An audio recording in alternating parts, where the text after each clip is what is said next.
The next step after you configured a custom domain for your sGTM container is to update your web GTM script on the website. This step is not required, but it's highly recommended. It will help you to load GTM script from the custom domain. In this video, I want to show you two things. The first is how to update your web GTM script on the website and how to use custom loader. What is custom loader? It's a Stape power-up that helps you to make your Google Tag Manager and Google Analytics 4 scripts resistant to ad blockers. To configure custom loader, open your sGTM container, click power-ups, and then use. You need to turn on custom loader, then select a domain that you want to use, and then add your web Google Tag Manager ID. Please ensure that you are adding web GTM ID, not the server one. Go to your Google Tag Manager account and copy web GTM ID, it's here. And then here you need to select platform. This selection depends only on the instructions that the Stape will show you on how to update your web GTM script on the website. So I'm using a WordPress site and I'm selecting WordPress, and here here it shows data that I need to add to my WordPress app. In case you select any other standard CMS like Shopify or Magento, we will also show you a prompt on how to add specific data to your apps in case you're using a Stape app for Shopify, WordPress or Magento. If you're using a custom site or do not use any app that listed here, just select other and we will show you the Google Tag Manager, like raw Google Tag Manager script that you can just manually update on your website. So let me switch back to WordPress and click generate theme. So I have my WordPress admin here, and the first step would be to find the Stape plugin.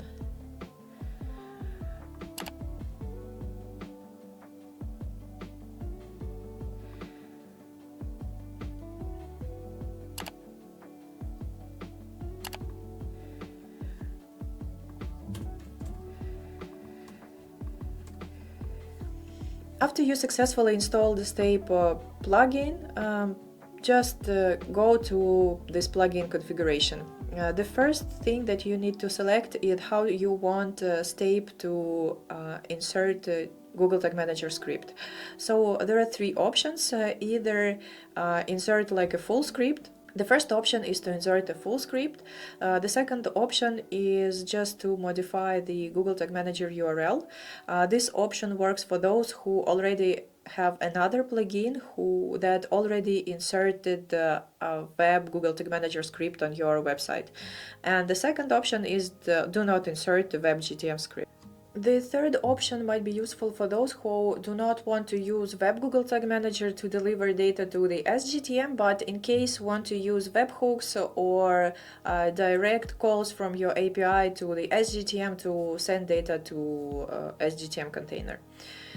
In my case, I do not have any WebGTM scripts installed, so I will use the first option. Then I need to add my web Google Tag Manager ID, which is here.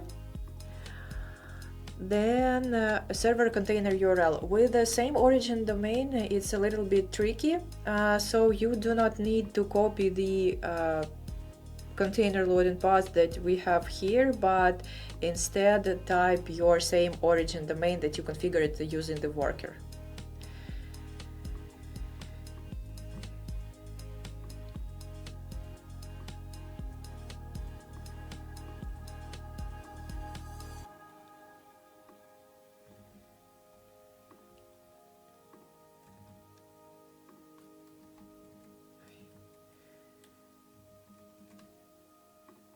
So I added my same origin domain here, and the last step is to configure, to add your Stape container identifier. You can copy it from the Stape admin.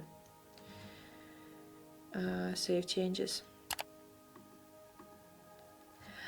After this is done, app should have installed the web GTM script with updated Google Tag Manager loading path. How to verify that these changes were made correctly? Open your website and go to console, click network, and what I suggest to do is either type your same origin domain that we've configured, or add your Google Tag Manager ID but without GTM, only using these numbers.